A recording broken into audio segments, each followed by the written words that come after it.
Namaste. The light and love of the divine in me honors and greets the light and the love of the divine in each and every one of you here this morning. And it's a good morning. Really every morning is a good morning if you're up and you're active and you're out there and life is good. So thank you for joining us this morning.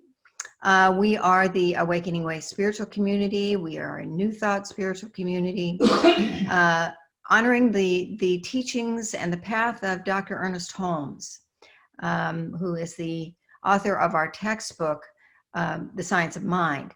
And this book guides us in how to live a more abundant, prosperous, happy, joy-filled, and spiritual life. And I was thinking this morning, this is not new. This is not a new idea. It's just I was reminded that life is all about perspective. It's all about perspective, and everyone has their own perspective. And when we're talking about spirituality, we're talking about how we view all of life. And do we view it from a spiritual vantage point, or do we view it from strictly a human vantage point? And what we find is if we just dwell in the human, we're often not very happy. Hand up in the air for that one. This is what this teaching helps us learn how to do, is to learn to live from that higher perspective, to learn to live with the understanding, with the recognition and the knowing that life truly is good, that there is a greater power than we are, and it is in us. It is as us living through us, but we just don't feel it, or we don't remember, or all those silly things that we do.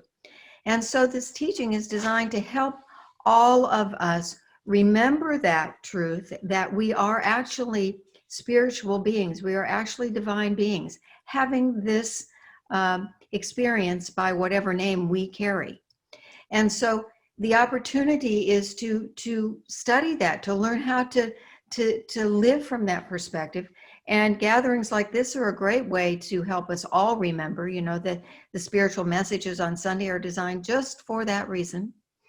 We have classes that teach the principles more in depth, or meditations. We're all about prayer. You can get prayer just by dialing a phone number. You can call one of the ministers or the practitioners, and they'll be happy to say a prayer for you. It's a wonderful teaching, all designed to help all of us shift our perspective into that greater knowing. And so I know that you're here this morning to help yourself expand your own horizons, your own spiritual horizons, and your own spiritual perspective. So we're really, really glad that you're here, and by whatever course brought you here, whether you come here all the time, or this is one of your, just first time or whatever, we're really glad that you're here. And so whatever brought you here, and wherever you go when this little gathering is over, for now, for this special, perfect spiritual moment in time, welcome home. We've been waiting for you. Thank you for being here. So it's my joy and my honor to move us into a sense of preparation for the morning. Dr. Frank is sharing his wisdom with us this morning, and we know it's going to be lovely, and the music will be grand and beautiful, as it always is. And so let's begin just by dropping into that place, that spiritual place within, and letting ourselves open to that greater perspective right here and now. And I'd like to share just a brief reading from Dr. Ernest Holmes. He said, "I am secure in the everlasting arms of God. The everlasting arms suggest divine protection, complete certainty, and the assurance that all is well with the soul. When we say we are secure in the everlasting arms of God, we are realizing that our spirit, being one with God and never separated from its source, must be and is as secure as the divine. It is in this inward sense of our union with the whole that binds us back to the eternal presence and gives us the joy of knowing that there is nothing to be afraid of, either out of the past, from the present, or in the future.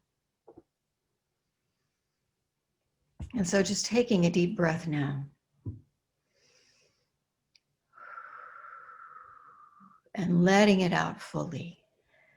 Let's let these words of Dr. Ernest Holmes just kind of percolate within our minds and our hearts and our bodies and our souls. For we dwell in the everlasting arms of the divine. How could it be otherwise? For there is only one life, and all of life is part of that one life. And so we are eternally and infinitely connected to this divine presence. And so truly, we do indeed rest in those everlasting arms. And this morning we open and we know that we are always guided and guarded and protected and held and cherished and loved from that knowing, from that understanding, from that deep sense of connection with that presence of the divine by whatever name we choose to call it. And so we open this morning to all of the gifts that this morning bring, all of the message, the information, the lessons, whatever it is that we need to learn this morning. There is a message that is just for us. And we open and we say, yes, thank you for that. And we open to the joys of the music that will be shared this morning, for we know that we will be indeed lifted higher and higher from those beautiful vibrations and harmonies that are coming our way. And we say, yes, thank you for that. And we give thanks just to be together, just to be in the presence, with the presence of all of us, knowing that the message that we hear is divine and the faces that we see are divine, and it's all God and it's all good all the time.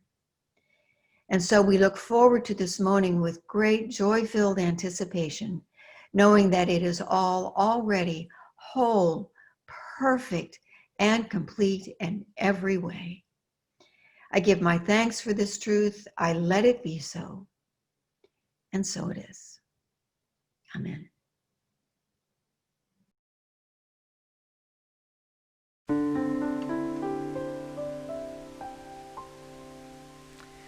I accept the life that I am living.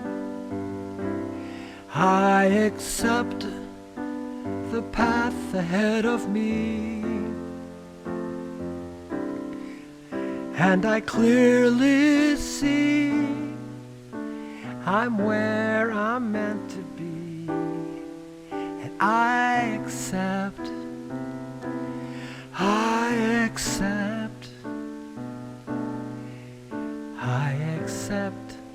all Spirit offers me. I accept my trials and tribulations and embrace each victory I achieve. It's a wondrous thing, the peace that faith can bring. I accept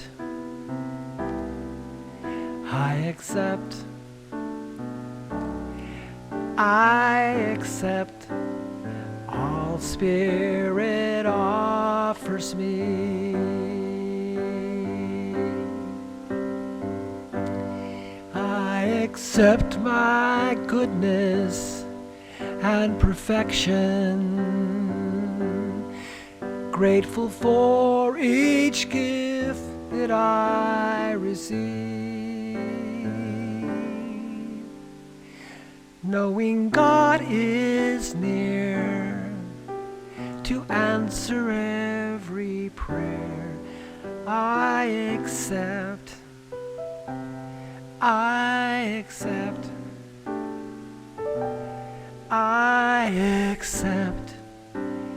All Spirit offers me. I accept, I accept, I accept.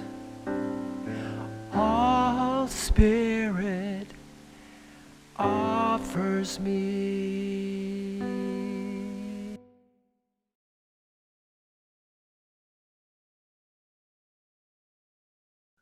Good morning, beloveds. Thank you for that, Jimmy. That was wonderful. Welcome to day 22 before the election. Only 22 more days until the insanity will be over, at least this part of the insanity. It's a perfect time for us to be doing the Serenity Prayer. And it's especially a perfect time for week 2 of the Serenity Prayer. As Dr. Terry mentioned last week, the Serenity Prayer was written by a Protestant theologian, Reverend Reinhold Niebuhr, there's some debate. Reinhold Niebuhr said he wrote it in either 1932 or 33. His wife and daughter said he wrote it either in 1943 or 44. Either way, the prayer was written during a period of time that is in some ways very similar to the time that we're in.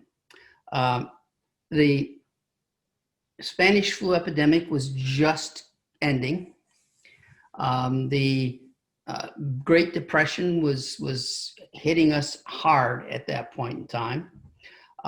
Fascism was rearing its head in Western Europe and communism in Eastern Europe. It was a time of turmoil, a time of pain, a time of suffering, a time of fear for people all over the world. And so when he wrote this prayer, he wrote it for himself originally, but ultimately he wrote it for everyone who was suffering. I believe that it's really important for us as we go through this time in our own culture, not to the same degree, but certainly the same kind of turmoil, that if we learn to live these lines, we'll all be able to get through this together. If we can't, we're going to face even more turmoil than we already do. So I'm doing the second line, line 2, to accept the things I cannot change. As Terry told you, I am intimately familiar with this prayer. As a member of a 12-step program, it's used at the end of nearly every meeting in the world. As I said last week, there's only one that I ever went to that didn't use this, and that was a very remote, isolated one in British Columbia on Northern Victorian Island, where instead of doing the Serenity Prayer at the end, they sang Happy Trails to You, which was kind of fun and interesting, but different. So, to accept the things I cannot change. You know, early in my recovery, I had to learn to live this prayer every single day, especially that line, to accept the things I cannot change. Of all the lines in the poem, in that prayer, it may be the most difficult for all of us to live. A perfect example of that is right now in our society with COVID-19.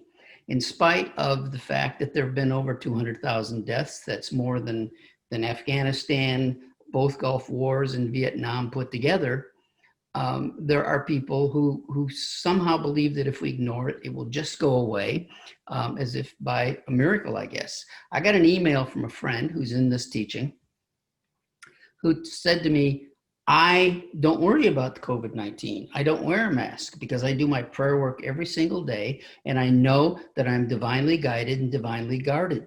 I'm protected by divine law, and so I don't need to wear it.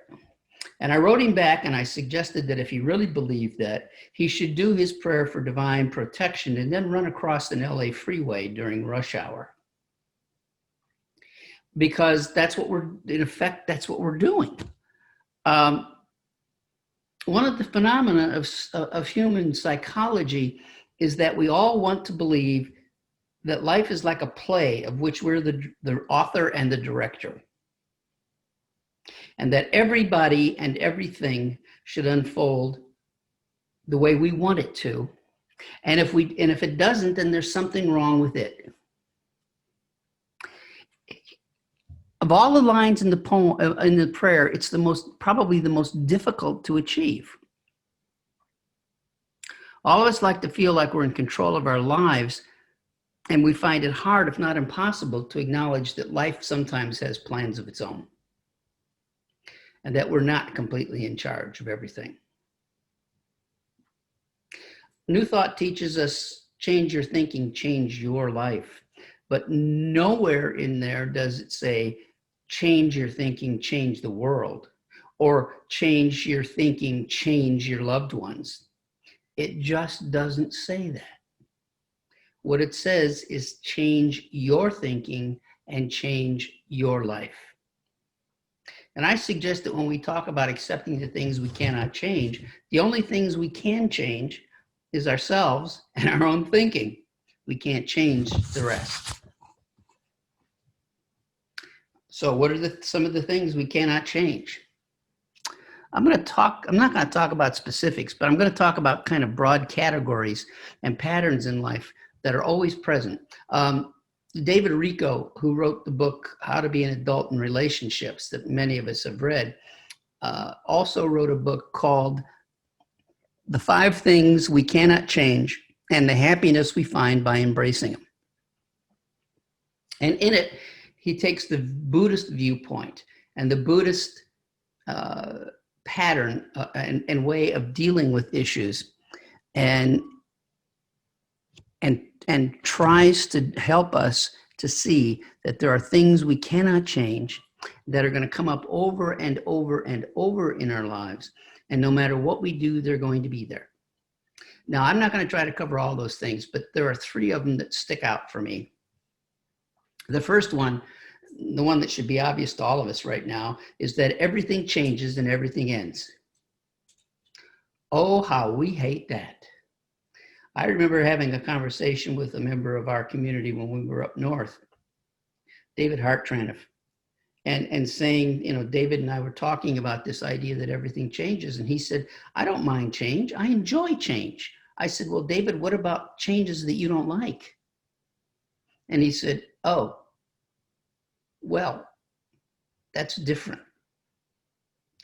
That's what happens to all of us. Things change, and there's nothing that we can do about that.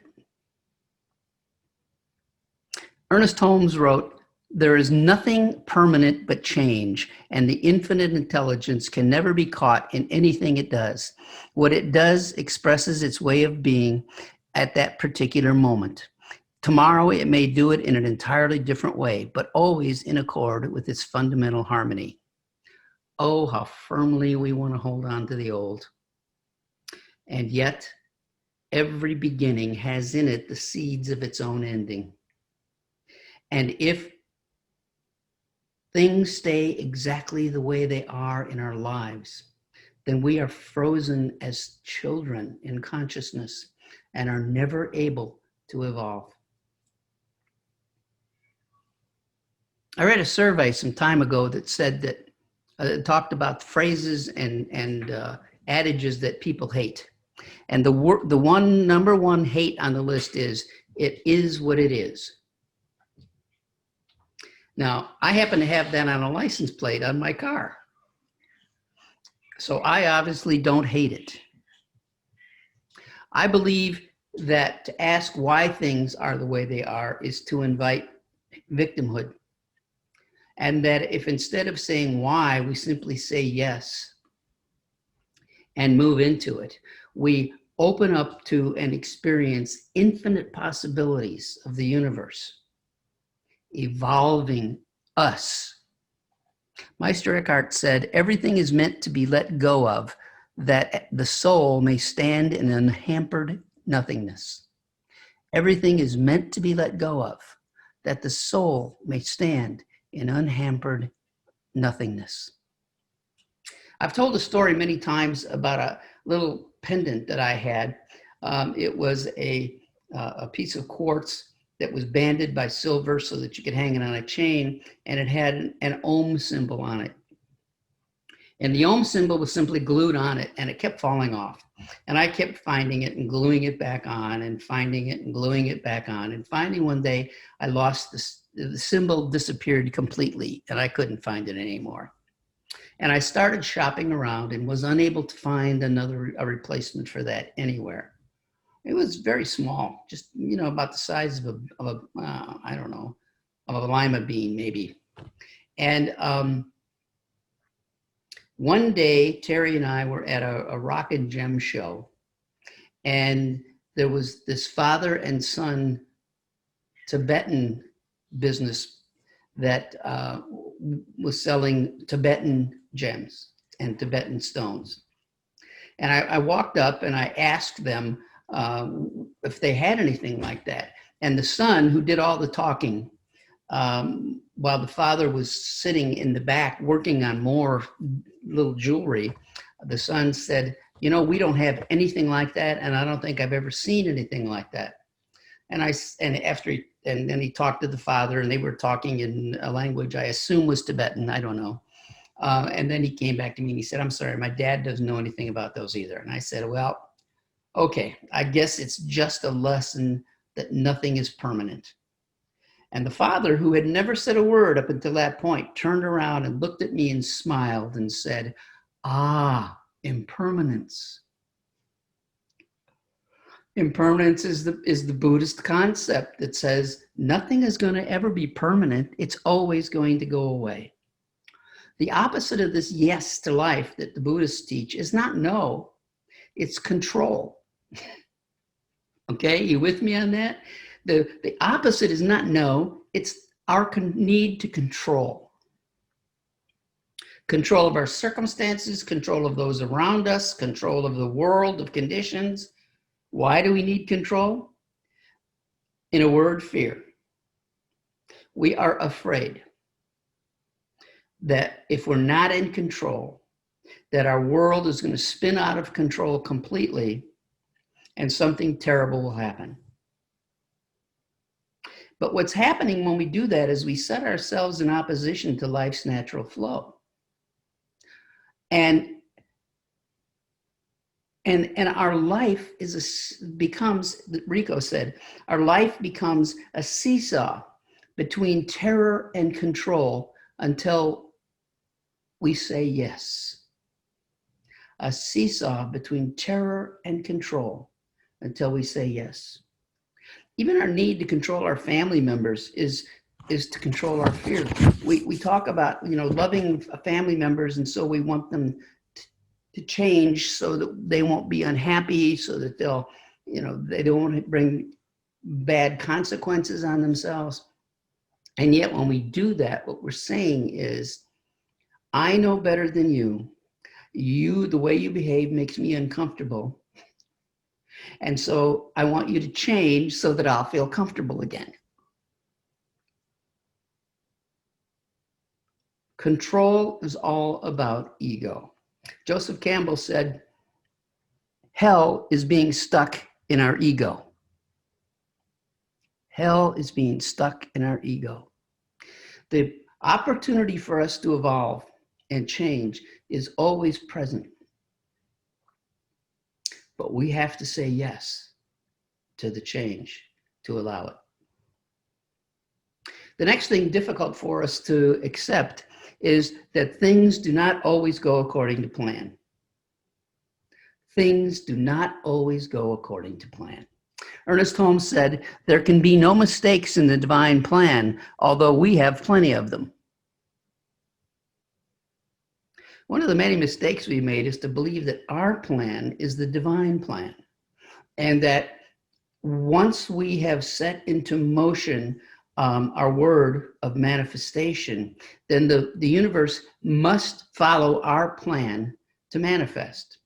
All of us who are practitioners have had people come to us asking us to treat for them to win the lottery. Or in one case, several of us had a woman come to us who said that she wanted the universe to give her a particular man, even though he was married to someone else. The universe does not work like that. She could have said, I want that kind of person because of what that person makes me feel when I'm around them. That we would have treated for. We never would have treated for her to have that person, even because it would have meant heartache and heartbreak for somebody else. Things don't always go according to plan. Let me tell you a story that I've told many people before. Maybe I told all of you. In 1968, I was out of college and I had a corporate job. I was, trudging up the corporate ladder, trying to become a success in the corporate world, when I received my draft notice. And I was an adamant opponent of the Vietnam War. I hated the war. I believed then, and I believe now, that it was the wrong war in the wrong time in the wrong place, and that an awful lot of innocent men died or had their consciousness ripped to pieces by that war. However, my father was the vice commander of the local American Legion post. So running away to Canada, if I got my draft notice, was not an option. We had a lengthy conversation about it. And finally he said, if you really believe this, if you really feel this way, then be a man and go to prison. And in the event, when I got my draft notice, I found I could not do it. I found that I could not do that thing. That for me, going to Vietnam was less frightening than going to Leavenworth Prison. And so I accepted the inevitable. And then the night before I was to report for induction for transportation to Fort Leonard Wood, Missouri, I was in a car accident and broke my back. And it cracked vertebra, obviously. I'm walking around. I'm relatively fine, although I still suffer some of the consequences of it. But at that point in time, the draft board reclassified me from 1A to 1Y, which during Vietnam era meant that in the event that war was actually declared somewhere in the world, I don't know, I guess the government could use me for a hostage or something, but I was not going to be serving in active duty. When I got out of rehab and had the opportunity to go back to work, I realized I did not want to go back to the corporate world. In fact, I hated every minute of it. So I went back to school and I became a teacher. And the rest is history. My plan for my success changed utterly because of that.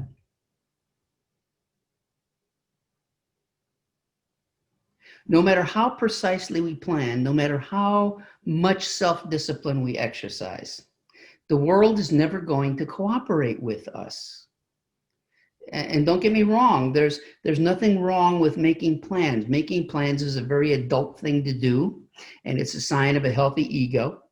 And it is part of our teaching that you can influence the divine pattern and the course of events in a positive way. But we also believe you can't script that positive outcome. The divine is infinitely creative and even has a sense of humor. It's laughed at me a time or two. So if life doesn't go as we've planned it, it's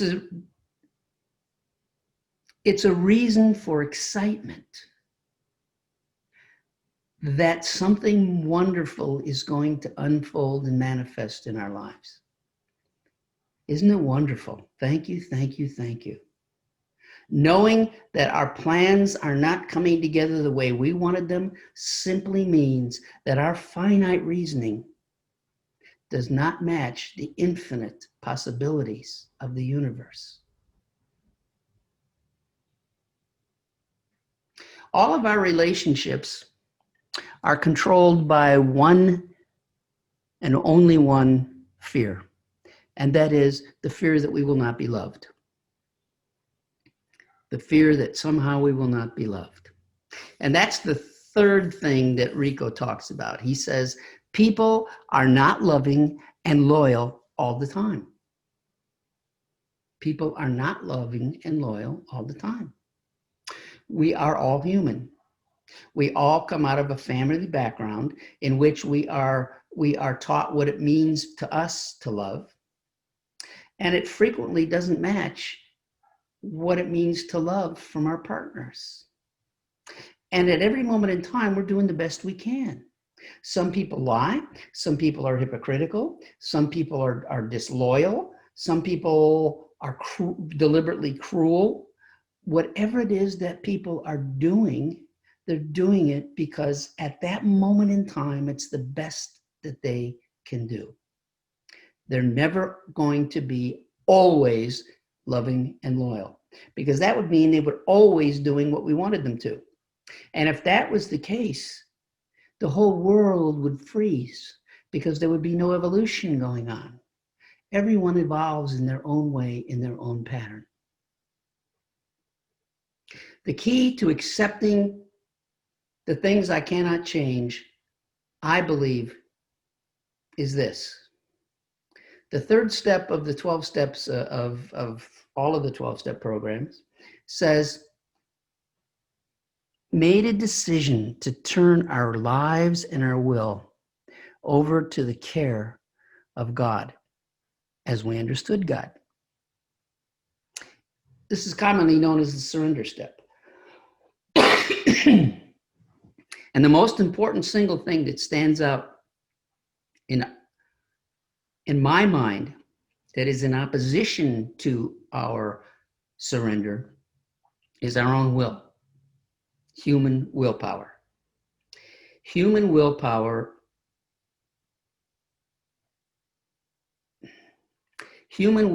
never stands before the divine will.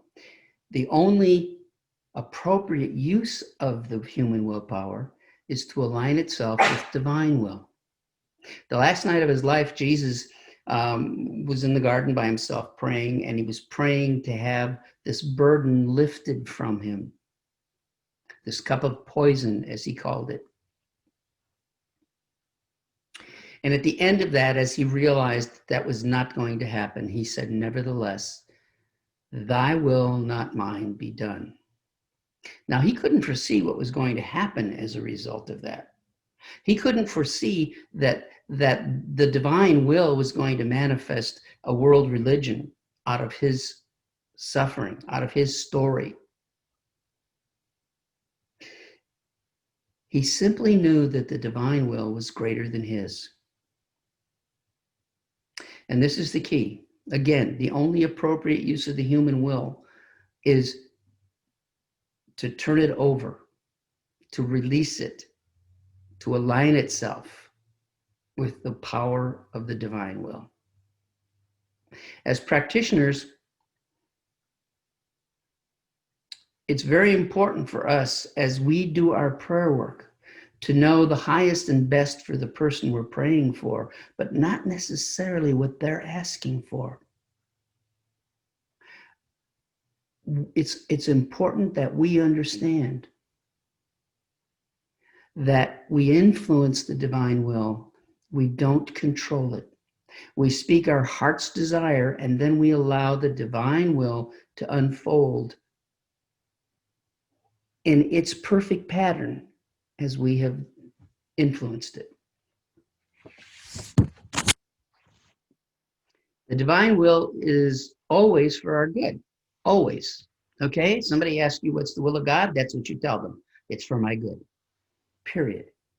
Now, at any moment in time, it may not appear that way, as it didn't appear that way to me when I got my draft notice, and it certainly didn't appear that way to me when I got rear-ended by somebody who was drunker than I was that night.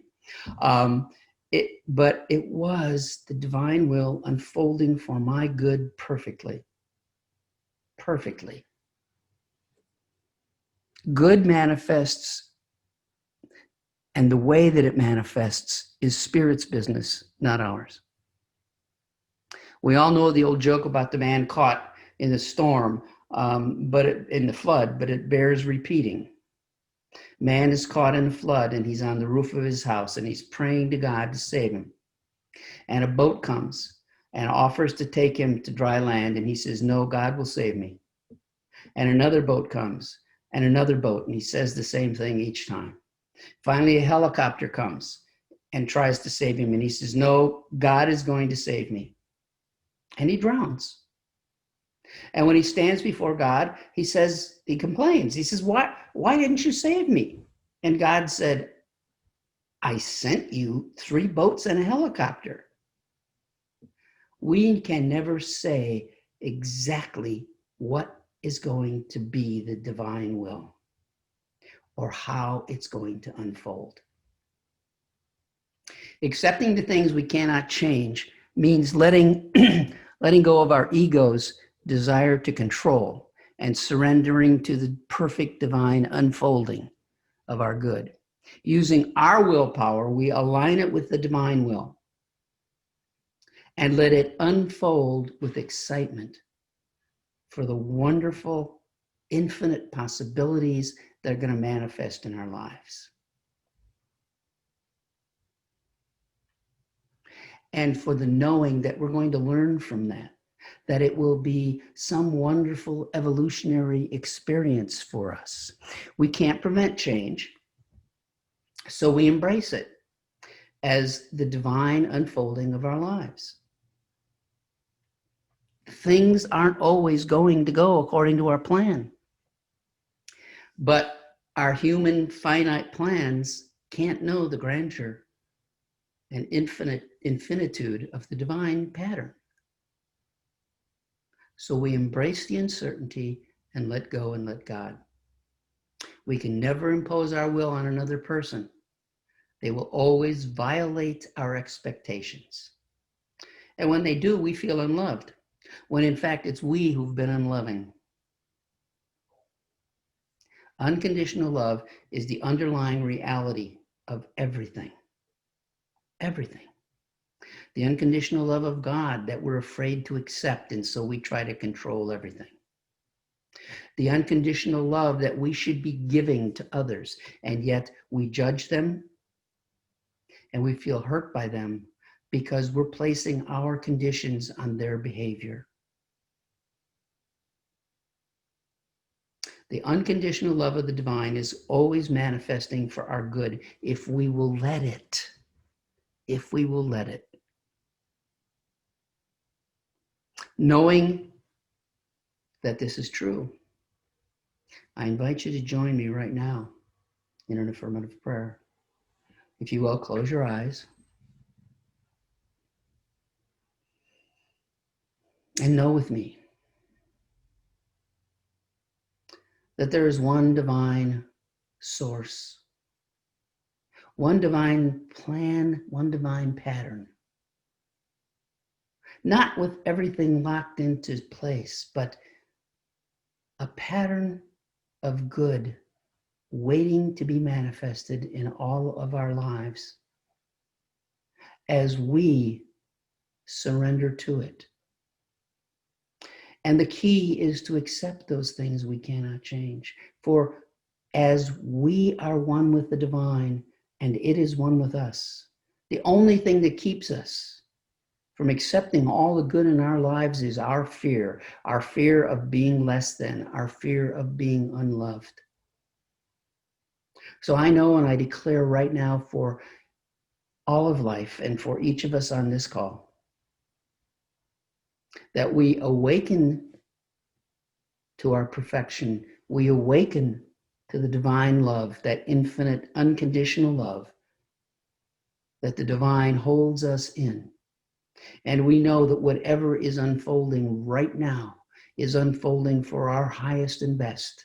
And as we do our prayer work, putting our heart's desires into the law, that law will manifest for us in God's pattern, not in ours. Whatever it may look like now, the good is unfolding, the good is unfolding, and the good is unfolding. There is no need for fear, for it's all God, it's all good all the time. And right here and right now, the divine is manifesting in our lives as we allow it. For that, I am so grateful for awakening to that knowledge and allowing the good to manifest by accepting those things I cannot change. I know that God is working for my good and only my good. I have spoken my word of love. That love has impelled the law, the divine law, into motion. Knowing that it is already done, it is already complete, I need only accept. I accept it now. I accept that good. And I say, and so it is. Amen.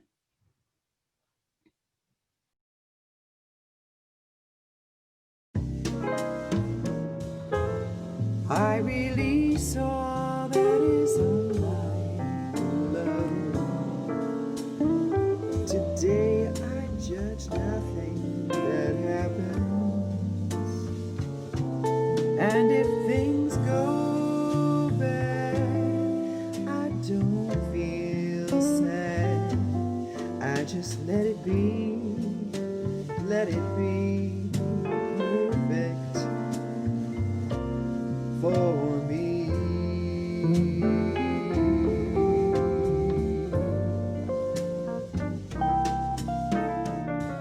I embrace all that is good in the world. Today I hold everything sacred. When I feel low, I let it all go. I just let it be perfect for me.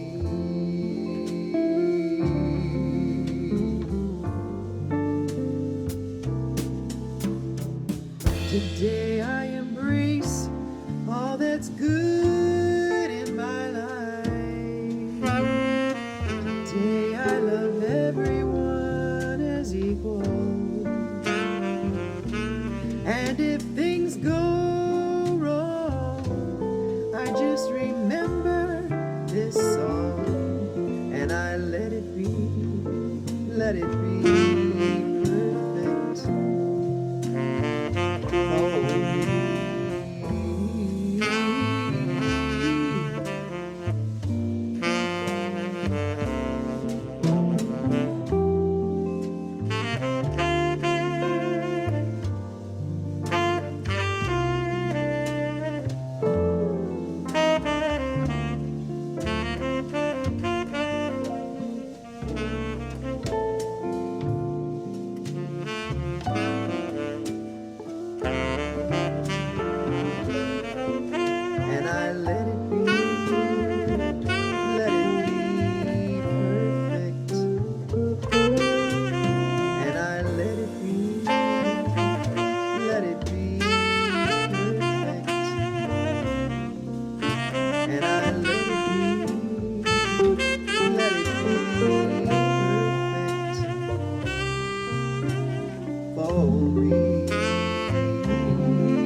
Thank you.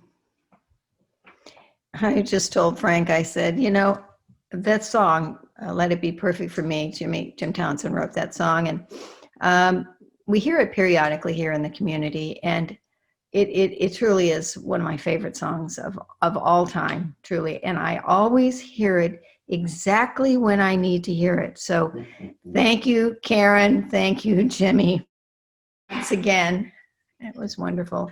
And what a wonderful, wonderful talk this morning, Dr. Frank. That was awesome. It was just fabulous. Thank you so much for that message. Oh, another one of those lessons. Oh, darn, accept the things. Oh, darn. But that's what we're doing, right? That's what life is all about. And so that's why we're here together, and we fluff each other and we hold each other up when we start to slip down. And that's the joy and the benefit of being in community. And we're so grateful for this community. I want to thank everyone who participated this morning, Jim Townsend and his music, and Karen singing, and I heard Steve Johnson there in the background. It's unmistakable. Thanks to Ron Gallagher, who makes it all kind of come together and look so effortless. It looks like we know what we're doing when really it's only Ron that knows what he's doing. Thank you, Ron. And thank you all for being here. We are a community, and we can't be a community if we don't behave like a community. And so behaving like a community means that we support one another in as many ways as we possibly can. And one of the ways we support one another, especially through this period of time that we're going through, is financially. We have to be able to keep the doors open and to pay our bills, and to remain as an entity until we get to the other side of this. And so thank you so much for your ongoing financial support. We are so grateful, and we appreciate everything that you share with us. Thank you. Thank you for that. A reminder too that we are a community that values prayer. We have our soul support team, and our soul support team consists of the ministers, Frank and myself, Reverend Art and Reverend Patty, Dr. Jan Morgan, Jan Lynch, Norma Cole, Susan Jones, Kristen Barnhart, Linda Boyce, Anna Rempel, Delon Richenberg. I think I got everyone. Tell me I did. Kristen, who? I mentioned Norma. Who? Who did I forget? I forget somebody because I can see Kristen, but I can't hear her. So Delon. Who did? No, Delon. Didn't I say Delon? Delon Richenberg? Yes. Kristen. I can't get it. So I'm sorry, whoever I forgot, but just a reminder that these are the people and that person that I forgot. And I love everyone. It's really hard for me. I didn't make a list, and you know how that goes. We hold you in prayer. When you submit a prayer request, we pray for you every day for a week. And this is conscious, concerted prayers. This is not just a happy thought. So we pray for you for a week, and then we assume that all is well. If all is not well, then let us know the next week, and we will hold you in prayer for another week. If there is something big going on in someone's life, then that, of course, those kind of situations, we continue to pray for a longer period of time. But don't hesitate to ask for prayers. And you can do that just by sending us an email. In the subject line, say that this is a prayer request, and the information for sending that in shows up on the screen immediately after this, after we finish up here. So if you need to know how to contact us, just stay tuned. Also, Jan Lynch, is Jan here? Because I'm going to need. She's not. She's there. Oh, there she is. Okay, so she cooked this up, and she roped me into doing this. No, not really. We wanted to do this. We can't use our bookstore anymore because we're not not having our gathering, but we still have a lot of things in that bookstore. We have gifts, we have books, all kinds of things that people might want. And Christmas is coming up, and we want to be able to get these things out to people. So we're going to be having a sale at the office, not next Saturday, but the following Saturday.